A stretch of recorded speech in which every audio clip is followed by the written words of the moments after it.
Son of Bengal বাংলার খবর, আপনাদের সাথে আপনাদের পাশে। জনসংঘের প্রতিষ্ঠাতা সদস্য এবং ভারতীয় জাতীয়তাবাদের পৃষ্ঠপোষক ডক্টর শ্যামাপ্রসাদ মুখোপাধ্যায়ের জন্মজয়ন্তীতে আজ রানীগঞ্জ বিধানসভার মণ্ডল 1 নম্বর ভারতীয় জনতা যুব মোর্চার পক্ষ থেকে প্রভাত ফেরির আয়োজন করা হয়। এই প্রভাত ফেরি রানীগঞ্জের শিয়ারশোল পণ্ডিত পুকুর থেকে শিয়ারশোল রাজ হাই স্কুল পর্যন্ত বের করা হয়। এখানে আসানসোল জেলা বিজেপি যুব মোর্চার মিডিয়া ইনচার্জ অনিকেত রক্ষিত, রানীগঞ্জ মণ্ডল 1 নম্বর যুব মোর্চার সভাপতি মনু বর্মা এবং সাধারণ সম্পাদক সুখেন ধীবর সহ রানীগঞ্জ বিধানসভার মণ্ডল 1 নম্বর ভারতীয় জনতা যুব মোর্চার অসংখ্য কর্মী সমর্থকরা উপস্থিত ছিলেন। আজ সকাল থেকে রানীগঞ্জে আকাশের মুখভার ছিল, কিন্তু ডক্টর শ্যামাপ্রসাদ মুখার্জির জন্ম জয়ন্তীতে প্রভাত ফেরিতে সম্মিলিত হবার উদগ্র বাসনায় অসংখ্য ভারতীয় জনতা যুব মোর্চার সদস্যরা উপস্থিত হন এবং বৃষ্টিকে উপেক্ষা করেন। এই কর্মসূচিতে নিজের বক্তব্যে অনিকেত রক্ষিত বলেন যে ডক্টর শ্যামাপ্রসাদ মুখার্জি প্রবল জাতীয়তাবাদী মানুষ ছিলেন।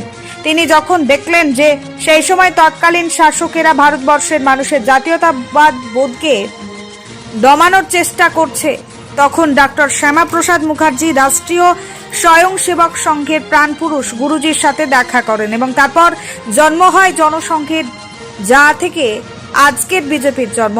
অনিকেত রক্ষিত বলেন যে শ্যামাপ্রসাদ মুখার্জি দেশের সার্বভৌমত্ব রক্ষার জন্য তার প্রাণ বলিদান দিয়েছিলেন। আজ সেই মহান পুরুষের জন্মদিন। আমাদের উচিত ডক্টর শ্যামাপ্রসাদ মুখার্জির সেই বলিদানকে সর্বদা মনে রাখা এবং তার আদর্শে অনুপ্রাণিত হয়ে দেশের সেবা করা। Bureau report, son of Bengal বাংলার খবর।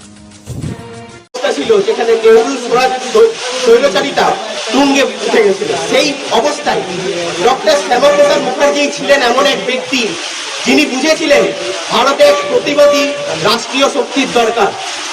সেই প্রতিবাদী রাষ্ট্রীয় শক্তি গঠনের জন্য তিনি তৎকালীন RSS এর দ্বিতীয় সংঘচালক গুরুজির সাথে আলাপ করেন এবং গুরুজির সাথে আলাপ করে তিনি এক নতুন দল তৈরি করার প্রস্তাব রাখেন। গুরুজি তাকে সমর্থন জানায় এবং সেই থেকে RSS এর কয়েক স্বয়ংসেবককে নিয়ে ডক্টর শ্যামাপ্রসাদ মুখার্জি সেই সময় জনসংঘ নামে এক পার্টি শুরু করেন।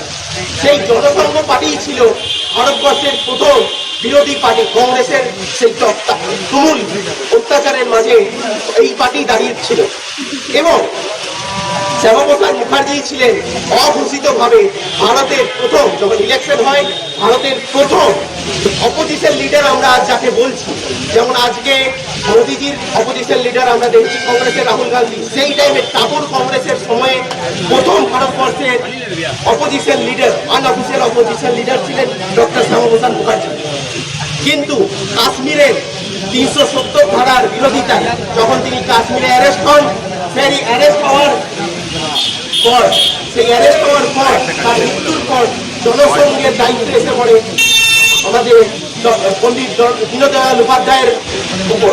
দীনদয়াল উপাধ্যায় ছিলেন ডক্টর শ্যামাপ্রসাদ মুখার্জি একমাত্র যাকে বলে আমরা ডান হাত।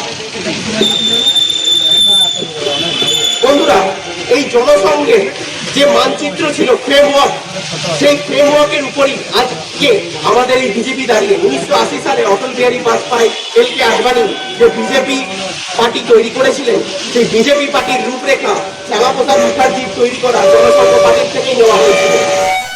প্রতিষ্ঠাতা হিসেবেই পরিচিত। और आज के जो नवयुवक है, आज की जो नई पीढ़ी है, आज के जो राजनेता है, वो डॉक्टर श्यामाप्रसाद मुखर्जी से काफी कुछ सीख सकते हैं। डॉक्टर श्यामाप्रसाद मुखर्जी जी ने जब भी देखा कि जब बात हमारे भारत की अखंडता, भारत की अस्मिता और भारत के बहुसंख्यकों के हित की बात आई, उन्होंने एक क्षण भी विलंब नहीं किया, एक क्षण का भी सोच नहीं रखा और उन्होंने अपने मंत्री पद को लात मारने तक भी उचित समझा। और इसके बाद जब उन्होंने यह भी देखा कि 1950 के बाद भारत के अन्य राज्यों की तुलना में जम्मू कश्मीर को भारत का भाग तो बनाया गया, लेकिन पूरी तरह से जम्मू कश्मीर को भारत का अंग नहीं बनाया गया। जम्मू कश्मीर को अलग राज्य का दर्जा दिया गया और साथ ही कई सारे ऐसे प्रावधान किए गए जो भारत के किसी अंग से कभी मान्य नहीं हो सकते थे। हम सभी जानते हैं कि जब तक धारा 370 नहीं हटा था, तब तक जम्मू कश्मीर में दो निशान हुए करते थे। एक हमारा तिरंगा झंडा और जम्मू कश्मीर का एक अपना अलग झंडा होता था। एक अलग संविधान भी जम्मू कश्मीर में चलता था। और तो और जहां भारत के हर एक राज्य में विधानसभा 5 साल की होती है, जम्मू कश्मीर की विधानसभा 6 साल की होती थी। और साथ ही वहां के जो मुख्यमंत्री होते थे वो पूरी तरह से नहीं लेकिन आंशिक तौर पर बिल्कुल प्रधानमंत्री की तरह फैसले लेते थे।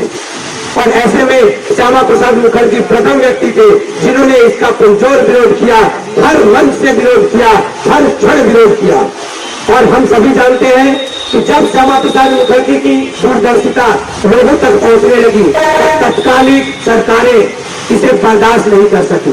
और परिणाम ये हुआ कि जब डॉक्टर श्यामा प्रसाद मुखर्जी जी जम्मू कश्मीर में परमिट राज का विरोध करते हुए जम्मू कश्मीर जा रहे थे, तब নমস্কার, আপনারা দেখছেন সন অফ বেঙ্গল বাংলার খবর। সন অফ বেঙ্গলের মাধ্যমে প্রত্যেকটা খবর সবার আগে আপনাদের কাছে পৌঁছে দিই আমরা। সন অফ বেঙ্গলের প্রত্যেকটা খবর ফেসবুক, ইনস্টাগ্রাম এবং ইউটিউবের মাধ্যমে শেয়ার করা হয়। আমাদের ফেসবুক পেজ, ইউটিউব এবং ইনস্টাগ্রাম আপনারা দেখুন, ফলো করুন এবং শেয়ার করে দিন প্রত্যেক সংবাদ প্রেমীদের কাছে। আমাদের ফেসবুক পেজে যান, সেখানে গেলে দেখতে পাবেন রাজনীতি, খেলার খবর এবং বিনোদন জগতের সমস্ত আপডেট সহ লোকাল খবরের খুঁটিনাটি উপলব্ধ।